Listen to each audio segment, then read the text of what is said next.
लवीना और पूजा जेठानी और देवरानी हैं और जयपुर में रहती हैं। दोनों के मकान अलग हैं और दोनों के पतियों की अच्छी खासी नौकरी भी है। हेलो पूजा, कल हमारे सास ससुर आ रहे हैं गांव से।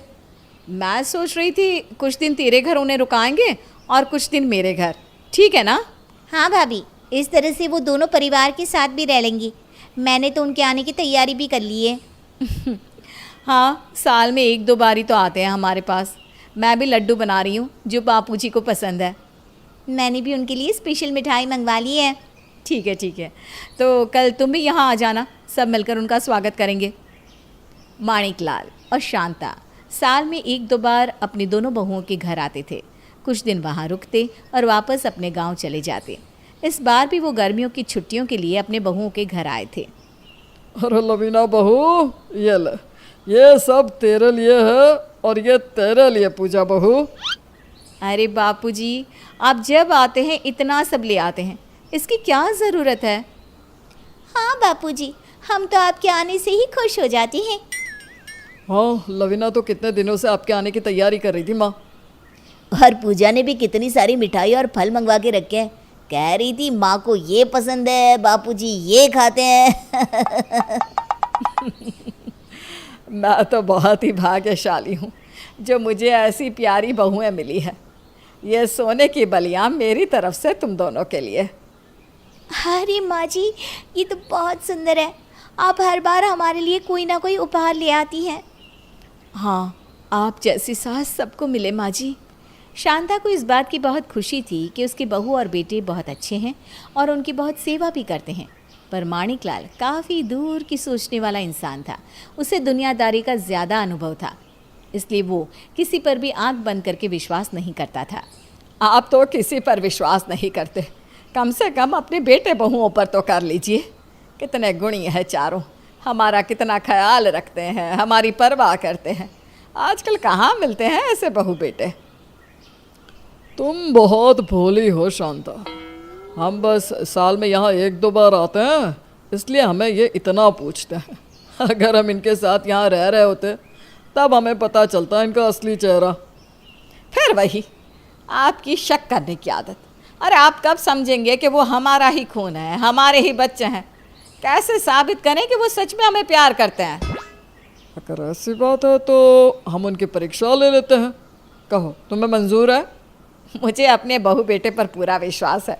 आपको जो परीक्षा लेनी है ले लीजिए। ठीक है फिर। माणिकलाल दूसरे दिन अपने दोनों बेटे और बहुओं को बुलाते हैं। क्या बात है पिताजी, आप कुछ परेशान लग रहे हैं? मैंने आज तुम चारों को यहाँ कुछ ज़रूरी बात करने बुलाया है। मैं और तुम्हारी माँ अब गांव वापस नहीं जाएंगे। अब हम तुम दोनों के साथ यहीं रुकेंगे। हाँ, हम अब बूढ़े हो गए हैं, हम गांव वापस जाकर क्या करेंगे? इसलिए हम दोनों ने ये फैसला लिया है कि हम यहीं तुम्हारे पास रुकेंगे। तुम सबको कोई आपत्ति तो नहीं है ना? अरे माँ, कैसी बात कर रही हो? हमें क्या आपत्ति होगी भला? हाँ, हम पहले चारों बात कर लेते हैं कि आप दोनों को किसके साथ बेहतर लगेगा। अब हम चारों बात करके अभी आते हैं। हाँ हाँ, तुम चारों आपस में बात कर लो, फिर हमें बताओ तुम्हारा जो भी फैसला है। रवि, अनिल, पूजा और लवीना चारों दूसरे कमरे में बात करने जाते हैं और आपस में कुछ बात करने के बाद वापस आकर कहते हैं, माँ जी, बापू जी, हम चारों आपसे बहुत प्यार करते हैं, इसलिए हम सोच रहे थे कि माँ जी मेरे साथ मेरे घर रह लेंगी और बापूजी पूजा के साथ उनके घर हैं। इससे दोनों परिवार आपकी सेवा कर पाएंगे ना? हाँ, और हम सब एक ही शहर में एक दूसरे से मिल भी सकते हैं जब चाहें। हाँ हाँ, ये भी सही है। क्या जी, सही है ना? अब हम तुम्हारे सहारे हैं बेटा, तुम सबको जैसा ठीक लगे वैसा करते हैं। माणिकलाल और शांता अलग अलग रहने के लिए तैयार हो जाते हैं। शांता खुश थी कि उसके बच्चे परीक्षा में खरे उतरे हैं। उन्होंने अपने माता पिता के इस फैसले को कि वो उनके साथ रहेंगी खुशी खुशी स्वीकार कर लिया। पर माणिकलाल को अब भी कुछ बात खटक रही थी। वो अब भी अपने बच्चों पर पूरी तरह विश्वास नहीं कर पा रहा था। अब तो हद हो गई जी, अब तो बच्चों ने परीक्षा पास भी कर ली। आपने देखा नहीं हमें कैसे प्यार से अपने घर रुकने के लिए कह रहे हैं। अब क्या दिक्कत है आपको? खामखा उन पर आप शक कर रहे हैं जी। अब बस कीजिए, बहुत हो गया। ठीक है, नहीं करता उन पर शक। कुछ दिन उनके पास रहकर फिर अपने गांव वापस चले जाएंगे, ठीक है? ठीक है, इसी बहाने हमें उनके साथ कुछ वक्त और मिल जाएगा। देखो रवि आया है तुम्हें लेने। चलो माँ, अपना सामान दो, मैं ले लेता हूँ। हाँ, मैं चलती हूँ जी। ठीक है रवि, अपनी माँ का ध्यान रखना। जी पिताजी। रवि शांता को घर ले आता है और कहता है, माँ, लवीना आज जल्दी ऑफिस चली गई है, प्लीज़ तुम मेरा खाना बना दो ना। कितने दिनों से तुम्हारे हाथ का खाना नहीं खाया मैंने। हाँ बेटा, तो ऑफिस के लिए तैयार हो जा, मैं अभी खाना बना देती हूँ। ठीक है माँ। माँ, लवीना के लिए भी बना देना खाना, मैं उसे देता हुआ जाऊँगा। हाँ ठीक है, आज तो मैं तेरी पसंद का खाना बनाती हूँ। रवि जब तक ऑफिस के लिए तैयार होता तब तक शांता खाना तैयार कर देती है और दोनों के लिए टिफ़िन भी तैयार कर देती है। ये ले, और बहू को भी दे देना टिफ़िन, समझा? हाँ माँ, और हमें आते हुए आज थोड़ी देर हो जाएगी। अरे ठीक है बेटा, कोई बात नहीं। शांता खुश थी क्योंकि उसे कुछ वक्त अपने बेटे के साथ रहने का मौका मिल रहा था, पर वो अनजान थी अपने बेटे और बहू के इरादे से। उसे लग रहा था कि सब कुछ अच्छा है, कि उसके बेटे और बहू उससे प्यार करते हैं और इसीलिए घर ले आए हैं। पर यहाँ उसके पति माणिकलाल का शक सही निकला था। अरे ये क्या कह रहे हैं दोनों, हमेशा के लिए यहाँ रहेंगे? साल में एक दो बार आना अलग बात है और पूरी जिंदगी उनको संभालना अलग। अब कैसे मना करे, कुछ बोल भी तो नहीं सकते। अगर कुछ कह दिया तो जो उनसे मिल रहा है वो भी बंद हो जाएगा। हाँ, पिताजी के पास अब भी गांव की ज़मीन है, उनकी पेंशन भी तो कितनी अच्छी है। क्यों ना एक काम करें, मैं माँ जी को अपने साथ रखती हूँ। मेरे ऑफिस जाने के बाद वो घर का काम संभाल लेंगी। और बापूजी को हम साथ रख लेते हैं जी, उनकी पेंशन से हमारा खर्च भी आधा हो जाएगा। पर उनको पता नहीं चलना चाहिए कि हमने सोच समझ कर ये सब किया है। उनके साथ प्यार से ही बर्ताव करना होगा, ठीक है? हाँ, पिताजी को भनक भी लग गई कि हम माँ और उनके साथ ऐसा कुछ सोच रहे हैं तो एक फूटी कोड़ी भी हाथ नहीं आएगी। हाँ, हम सब समझ गए। चलो अब हंस के बाहर चलते हैं। माँ जी, आज मुझे और रवि को आने में देर हो जाएगी, तो आप खाना बना दीजिएगा प्लीज़। और हाँ, आज ना हमारे ऑफिस के कुछ दोस्त भी घर आ रहे हैं, तो कुछ अच्छा सा बनाइएगा, ठीक है? और ये कुछ दिन के कपड़े भी जमा हो गए हैं, तो इन्हें भी प्लीज़ धो दीजिएगा। वो तो ठीक है बहू, पर कितने लोग आ रहे हैं खाने पे? कितने लोगों का खाना बनाना है? बस यही कुछ 10-15 लोगों का खाना बना दीजिएगा। 10-15 लोग? तुम अगर जल्दी आ जाती तो मेरी मदद हो जाती बेटा। इतने लोगों का खाना मैं अकेले कैसे बनाऊंगी? अरे माँ जी, गांव में तो अकेले ही इतने सारे लोगों का खाना बना लेती थी जब दावत होती थी, भूल गई क्या आप? लवीना बहू, गांव में तो दावत पर आसपास की औरतें खुद ही मदद के लिए आ जाती थी। कोई कुछ कर लेता तो कोई कुछ। जैसे ही लवीना रवि को सामने से आता हुआ देखती है, आप तो मुझे ताना मारने लग गई माँ जी। आपका मतलब ये है कि मैं कुछ नहीं करती इस घर में? अरे, मैंने ऐसा कुछ नहीं कहा बहू। क्या हुआ, तुम रो क्यों रही हो? देखिए ना, माँ जी मुझे ताना मार रही है कि मैं इस घर में कुछ नहीं करती। मैंने इनसे कुछ लोगों के लिए खाना बनाने को क्या बोल दिया, ये तो मुझे ही बुरा भला कहने लगी। माँ, क्या ज़रूरत है इतना सब बोलने की? लवीना घर का काम करती है, ऑफिस का काम करती है, तुम तो घर में ही बैठी हो। अगर खाना बना भी दिया तो कौन सी बड़ी बात है? खामखा बेचारी को सुबह सुबह रुला दिया। मुझे माफ़ कर दे बहू, अगर मेरी बातों से तेरा दिल दुखा हो तो तुम दोनों जाओ, मैं शाम को सारी तैयारी करके रख दूंगी। रवि और लवीना शांता के भोलेपन और प्यार का गलत फ़ायदा उठा रहे थे। शांता ने दिन भर अकेले ही सारी तैयारी कर ली। शाम को उसने पूरा घर भी साफ कर दिया और सारा खाना टेबल पर भी लगा दिया। अरे वाह लवीना, तू ऑफिस थी तो ये सब किसने किया? खाना तो दिखने में भी बहुत अच्छा लग रहा है। कोई नई नौकरानी रख ली है क्या? बोल बोल। हाँ, बस कुछ ऐसा ही समझ लो यार। यही है क्या जो सामने से आ रही है? अरे चुप करना। खाना सही तो है ना बहू, कुछ और चाहिए क्या? नहीं माँ जी, आप जाइए अपने कमरे में बैठिए, या मेरे दोस्तों को डिस्टर्बेंस होगा। ठीक है बहू। शांता वहाँ से चली जाती है। तूने तो कहा नई नौकरानी रखी है तूने। तो मेरी सास से भी मैं वही काम करवाती हूँ, कोई फर्क नहीं है। सही है यार।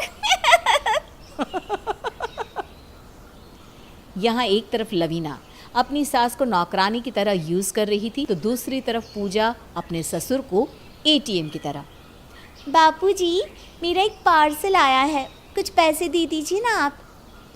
कल ही तो तुम्हारे 3 पार्सल आए थे बहू, मुझे याद है। कल ही मैंने 5,000 रुपये देकर उन्हें लिया है। हाँ बापूजी, वो कुछ ज़रूरत की चीज़ें है मेरी। अभी पार्सल वाला बाहर खड़ा है, दीजिए ना पैसे। कितने देना है? यही कुछ 3,000 रुपये। ऐसा तुमने क्या मंगवाया है बहू, जो इतने पैसे खर्च करने पड़ रहे हैं? बापूजी, मैं कुछ ज़रूरी चीज़ें ही मंगवा रही हूँ, उसमें आपको क्या दिक्कत है? आप तो ऐसे सवाल कर रहे हैं जैसे मैं कोई क्राइम कर रही हूँ। आप दे रहे हैं पैसे या मैं अनिल से कहूँ देने को? अरे ठीक है, ये लो पैसे। पूजा हर छोटी बड़ी बात के लिए पैसे अपने ससुर जी से मांगती, चाहे वो सब्जी के हो, दूध के हो या उसके ऑनलाइन शॉपिंग के। पर ना तो शांता कुछ कह रही थी और ना ही माणिकलाल कुछ कह पा रहा था। वो तो बस अपने बच्चों के प्यार में सहन करते जा रहे थे सब कुछ। अरे माँ जी, अभी तक आपने ये कपड़े प्रेस नहीं किए, मुझे ऑफिस में आज यही ड्रेस पहननी थी। मेरी तबीयत आज कुछ ठीक नहीं लग रही बहू, इसलिए मैं काम ही नहीं कर पा रही हूँ। माँ जी, मुझे ऐसा क्यों लग रहा है कि ये आपकी काम ना करने के बहाने हैं बस, हैं? क्योंकि आप इस घर को अपना मानती ही नहीं। आपको चाहिए कि आप बैठकर आराम करें और मैं घर भी संभालूं और ऑफिस भी। आप मुझे कुछ देर आराम करते नहीं देख सकती क्या? अरे बहू, तू मुझे गलत समझ रही है। आज सचमुच मेरी तबीयत खराब है, इसलिए मैं काम नहीं कर पा रही हूँ। क्या चल रहा है फिर से? माँ, तुम शांति से नहीं रह सकती क्या इस घर में? जब देखो लवीना को परेशान करती रहती हो। तंग आ गया हूँ मैं इन सब से, जा रहा हूँ मैं ऑफिस। देखा, आपकी वजह से हो गया ना रवि का मूड खराब। हाँ बहू, सही कहा तुमने, गलती मेरी ही है। तुम जाओ, मैं सब काम कर दूंगी। यहाँ शांता का दिल दुख रहा था, तो दूसरी तरफ माणिकलाल के सामने भी उनके बच्चों का असली चेहरा आ रहा था। बापूजी, इस पर साइन कर दीजिए। ये क्या है बहू? अरे कुछ नहीं, बस मैंने आज ना एक नई स्कूटी ली है, उसी के कागज़ है ये। तो ये तुम मुझसे क्यों साइन करवा रही हो बहू? बापूजी, मैंने आपके नाम से ये स्कूटी ली है, हर महीने कुछ पैसे आपके अकाउंट से कटते जाएंगे। तुमने मेरे नाम का उपयोग किया और मुझसे एक बार पूछा तक नहीं। मैं अपने पैसे इन बेफिजूल चीज़ों के लिए नहीं देने वाला बहू। आपके पैसों पर हमारा भी उतना ही अधिकार है बापूजी। आपकी जायदाद में हमारा भी बराबर का हिस्सा है, और वैसे भी आपके जाने के बाद ये सब हमारा ही तो है, तो अब पैसे देने में क्या दिक्कत है आपको? लगता है तुम्हें मेरे ऊपर जाने की बहुत जल्दी है बहू। पर एक बात समझ लो, जब तक मैं जिंदा हूँ मैं तुम्हें ये फिजूल खर्चे कभी नहीं करने दूंगा। आप इस घर में रहते हैं, खाते हैं, पीते हैं, आपकी दवाइयों के खर्चे ये सब हम ही तो करते हैं ना। आप ऐसा समझ लीजिए कि आप इसी का कर्ज चुका रहे हैं। रहने दे पूजा, ये नहीं समझेंगे, इन्हें तो बस अपनी पड़ी है।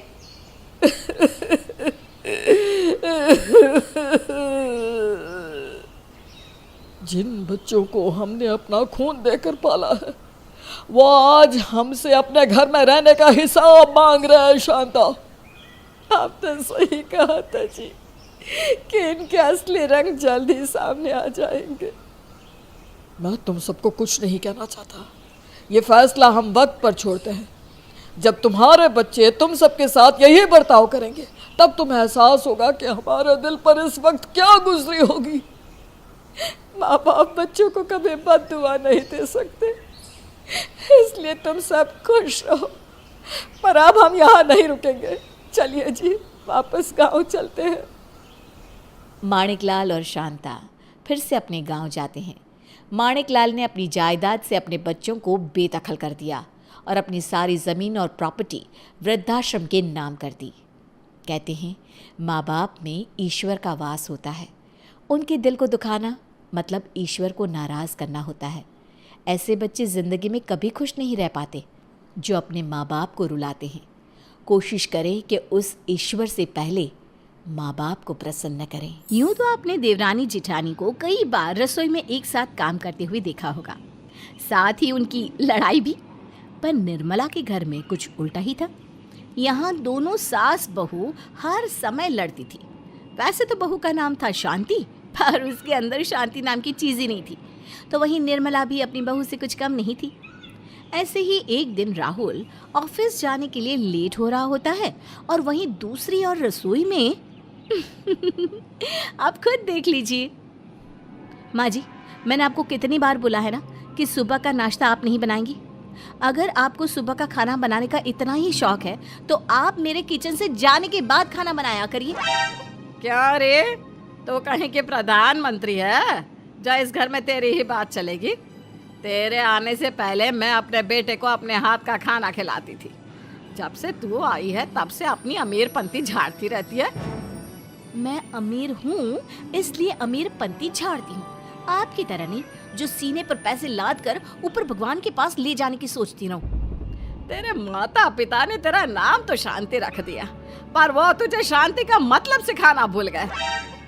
माँ जी, आपका नाम भी तो निर्मला है, पर ना तो आपके अंदर नरमी है ना ही आपका दिल निर्मल है। अब भाजी, राहुल जी को ऑफिस के लिए लेट हो रहा है, मुझे उनके लिए पास्ता बनाने दीजिए। आज वो पास्ता ही खाकर जाएंगे। सुबह सुबह तेल मसाले और मैदे की चीज खाकर मेरे बेटे की तबीयत खराब हो जाएगी। वो मेरे हाथ का बना सैंडविच ही खाएगा। इसलिए अब तू हट यहाँ से और कमरे में जाकर अपने गंदे से चेहरे पर मेकअप थोप। अपनी सास की बात सुनकर शांति का पारा हाई हो जाता है। वो अपनी सास से कहती है, क्या कहा आपने? मेरा गंदा सा चेहरा? माँ जी, आपने अपना चेहरा देखा है? बुढ़िया हो चुकी हो, मुंह पर झुर्रियाँ आ चुकी हैं, और ऐसे समय में आपको आराम से बैठकर खाना चाहिए। पर आप है जो हमेशा मुझसे रसोई के लिए लड़ती रहती हैं। रसोई घर में दोनों सास बहू लड़ रही थी।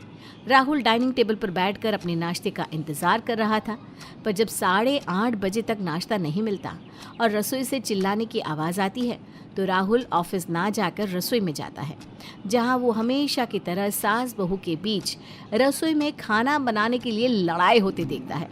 ये देखकर वो अपनी माँ और बीवी से कहता है, आप दोनों फिर से सुबह सुबह रसोई में जाकर लड़ने लगी। बेटा, मैं नहीं लड़ रही, लड़ तो तेरी बीवी रही है मुझसे। माँ जी, आप और कितना झूठ बोलोगी? राहुल जी, माँ जी ना हमेशा मुझसे लड़ती है रसोई के लिए। आज भी मैं इनसे पहले आई थी रसोई में आपके लिए नाश्ता बनाने, और माँ जी तो मेरे आने के बाद आई, फिर भी मुझसे लड़ने लगी कि वो आपके लिए सैंडविच बनाएगी। अरे तो फिर क्या हो गया? आप दोनों इतनी छोटी सी बात के लिए लड़ क्यों रहे हो? आप दोनों ही मेरे लिए नाश्ता बना दो, मैं दोनों के हाथ का खा लूंगा बस। मैं और माँ जी आपके लिए एक ही समय पर एक साथ कैसे नाश्ता बना सकते हैं? 8:30 बजे आपको ऑफिस जाना होता है और रसोई एक ही है। भला एक रसोई में सास बहू एक साथ कैसे खाना बना सकती हैं? शांति और निर्मला लड़ रही थी, तभी राहुल की नज़र घड़ी पर पड़ती है। वो देखता है कि 9 बज चुके हैं और वो अपना बैग उठाकर जाने लगता है और जाते जाते दोनों से कहता है, आप दोनों की वजह से मैं आज भी लेट हो गया। लड़ते रहो आप दोनों, मैं जा रहा हूँ ऑफिस, और जो भी नाश्ता बनाओगी ना खुद ही खा लेना। इस तरह से बेचारा राहुल बिना नाश्ता किए ऑफिस चला गया। ऑफिस जाने के बाद एक बार फिर शांति और निर्मला के बीच महायुद्ध छिड़ जाता है। अब ऐसे ही कुछ दिन बीत जाते हैं, परंतु दोनों सास बहू के बीच अब तक रसोई को लेकर कोई सुलह नहीं होती। रात को थका हारा राहुल जब घर आता है तो वो घर दिखता है। माँ जी, सच सच बताना, आपने मेरी सब्जी का गैस तेज किया था ना, ताकि मेरी सब्जी जल जाए और राहुल आपके हाथों की बनी सब्जी खाए? अरे भला मैं क्यों तेरी सब्जी जलाने की कोशिश करूंगी? मैं तो यहाँ पर अपनी पूरियां तल रही थी। अब तेरा ही ध्यान खाना बनाने पर नहीं रहता तो मेरी क्या गलती? अरे इसीलिए तो कहती हूँ तू घर के काम कर, खाना बनाने का काम मुझे करने दे। शुरू से ही मैं रसोई संभालती आ रही हूँ, मुझे ही संभालने दे। माँ जी, अब आपके दिन जा चुके हैं। अब इस घर की बहू मैं हूँ, तो अब घर की जिम्मेदारियों के साथ रसोई की जिम्मेदारी भी मुझे संभालने दीजिए। अगर आप दोनों का घमासान युद्ध खत्म हो गया हो तो क्या आज रात का डिनर मुझे मिल सकता है? अरे बेटा, तुझे रसोई में आने की क्या ज़रूरत है? वैसे ही मैं तेरी बीवी को झेल रही हूँ। चल चल बेटा, मैं तेरे लिए अपने हाथों की बनाई गर्मा गर्म पूरियाँ लेकर आ रही हूँ। इस तरह से राहुल वहाँ से चला जाता है और सोचने लगता है कि वो ऐसा क्या करे कि सास बहू के बीच की लड़ाई खत्म हो सके। अब कुछ ही देर में शांति और निर्मला खाना लेकर आती हैं और दोनों सास बहू एक बार फिर से लड़ने लगती हैं। उन दोनों की लड़ाई देखकर राहुल कहता है, माँ शांति, आप दोनों एक रसोई के लिए क्यों लड़ती हैं? आप दोनों ऐसा क्यों नहीं कर लेते कि एक दिन रसोई में माँ खाना बनाएगी और एक दिन तुम? मुझे ना बहू के हाथ का खाना नहीं पसंद बेटा, इसलिए जब तक एक रसोई रहेगी मैं बहू को रसोई में नहीं आने दूंगी। और मैं माँ जी से दुखी हूँ क्योंकि खाना बनाने के बाद वो रसोई इतना गंदा कर देती है। मुझसे अकेली रसोई साफ नहीं होती, इसलिए मैं चाहती हूँ कि उस रसोई में मैं काम करूँ, ना कि माँ जी। ठीक है, आप दोनों मुझे बता दीजिए मैं क्या करूं कि आप दोनों के बीच में रसोई को लेकर जो हमेशा युद्ध होता है वो खत्म हो सके। रसोई का बंटवारा। जब माँ जी को अपनी रसोई खुद साफ करनी पड़ेगी तब उन्हें पता चलेगा कि वो कितनी गंदगी मचा कर रखती हैं रसोई में। हाँ, मैं भी यही चाहती हूँ कि रसोई का बंटवारा हो जाए। अब एक रसोई में हम दोनों का गुजारा नहीं होने वाला। जब यह कल मुही अपने हाथों का खाना खाएगी ना, तब इसे पता चलेगा कि यह कितना गंदा खाना बनाती है। कभी खाना जला देती है तो कभी उसमें नमक मिर्च का पता ही नहीं चलता, और कभी तो बस माँ, समझ गया।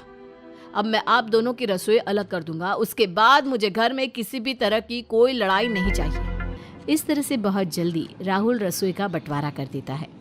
एक साइड निर्मला अपने लिए खाना बनाती है तो दूसरी तरफ शांति अपने लिए खाना बनाती है। इस तरह से कुछ दिन बीत जाते हैं, पर खाना बनाने के बाद जब निर्मला अपनी रसोई की सफाई करती है तो वो अपने किचन को सही से साफ नहीं कर पाती और कभी उसके कमर में तो कभी घुटने में दर्द होने लगता है। हे भगवान, ये रसोई की सफाई, अब इन बूढ़ी हड्डियों से किचन की सफाई ना हो पाएगी। पता नहीं बहू किचन में इतनी सफाई कैसे रख लेती है। तो वहीं दूसरी ओर अपने हाथों का बेस्वाद खाना खा खा कर अब शांति भी पक जाती है और उसे एहसास हो जाता है कि शायद उसकी सास सही कहती थी। मैं हमेशा YouTube से देखकर अच्छा खाना बनाने की कोशिश करती हूँ, पर मुझे समझ में नहीं आता कि मेरा खाना हमेशा बिगड़ कैसे जाता है। अब तो माँ जी भी मेरे किचन में दखल अंदाजी नहीं देती। ऐसा तो नहीं कि सच में मैं बहुत बेस्वाद खाना बनाती हूँ। इस तरह से दोनों सास बहू समझ जाती हैं कि एक साथ एक रसोई में काम करना उन दोनों के लिए फ़ायदेमंद है। बस अब क्या था, राहुल का प्लान कामयाब हो जाता है और दोनों सास बहू को अकल आ जाती है। अब जब शाम को राहुल घर आता है तो वो देखता है कि शांति और निर्मला एक ही रसोई में एक साथ काम कर रही हैं। जहाँ निर्मला खाना बना रही है तो वहीं दूसरी ओर शांति बड़ी ही शांति से रसोई की सफाई कर रही है। इस तरह से दोनों सास बहू के बीच रसोई का जो बंटवारा हुआ था वो खत्म हो जाता है और वे दोनों एक साथ मिलकर रसोई में काम करने लगते हैं।